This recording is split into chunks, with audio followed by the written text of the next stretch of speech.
महाराष्ट्र के हिंगोली में राहुल पर अमित शाह ने चुटकी ली। राहुल बाबा नाम का प्लेन 20 बार क्रैश हुआ। अमित शाह ने कहा कि महाराष्ट्र में 21वीं बार लैंडिंग की कोशिश हो रही है, 21वीं बार भी ये प्लेन क्रैश होना तय है। तो गृह मंत्री अमित शाह का राहुल गांधी पर ये प्रहार, ये निशाना, उन्होंने ये कहते हुए चुटकी ली कि राहुल बाबा नाम का प्लेन 20 बार क्रैश हो चुका है।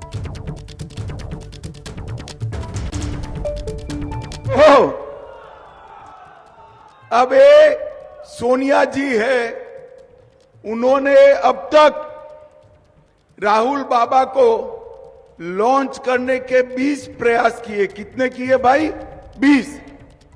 और 20 बार ये प्लेन क्रैश कर गया। अब मैं सोनिया जी को कहना वाला हूं, सोनिया जी ये 21वां प्रयास भी फेल जाने वाला है। राहुल बाबा का प्लेन क्रैश होने अभी। और महाराष्ट्र के हिंगोली में अमित शाह के हेलीकॉप्टर की भी जांच की गई। चुनाव आयोग के कर्मचारियों ने जांच की, हेलीकॉप्टर में रखा हुआ सामान जो है उसकी जांच की गई। और अमित शाह इस बीच बोले कि निष्पक्ष चुनाव प्रणाली में विश्वास रखती है बीजेपी। तो आपको बता दें कि देखिए, जिस तरीके से सबसे पहले उद्धव ठाकरे के सामान की चेकिंग हुई थी, उनके हेलीकॉप्टर की जांच की गई थी, जिसके बाद से ही एक चर्चा का विषय बना हुआ है ये चेकिंग। और एक के बाद एक फिर बीजेपी के नेताओं ने भी तस्वीरें जारी करनी शुरू की और आज अमित शाह के हेलीकॉप्टर की भी चेकिंग हुई है। उनको कर्मचारी जो थे वहां पर, उन्होंने उनके सामान को जांचा, जिसके बाद अमित शाह ने यह कहा है कि निष्पक्ष चुनाव प्रणाली में विश्वास रखती है बीजेपी। तो जो आरोप एक तरह से लगाया जा रहा था, उसी पर उन्होंने कहा है कि निष्पक्ष चुनाव प्रणाली हो और इसी में बीजेपी विश्वास भी रखती है। ये देखिए, तस्वीरें आपके सामने हैं।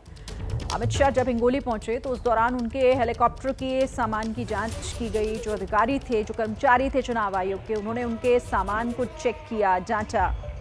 और अमित शाह ने बाकायदा इसे लेकर एक ट्वीट भी किया है। वो आपको जो एक्स पर पोस्ट किया है वो आपको हम दिखा रहे हैं कि बीजेपी निष्पक्ष चुनाव और स्वस्थ चुनाव प्रणाली में विश्वास रखती है। एक स्वस्थ चुनाव प्रणाली में हम सभी को अपना योगदान देना चाहिए। इस जांच को लेकर, हेलीकॉप्टर की चेकिंग को लेकर अमित शाह का ये पोस्ट कि सबसे मजबूत लोकतंत्र बनाए रखने में अपने कर्तव्यों का पालन करना चाहिए, और उन्होंने इसे सही बताया है।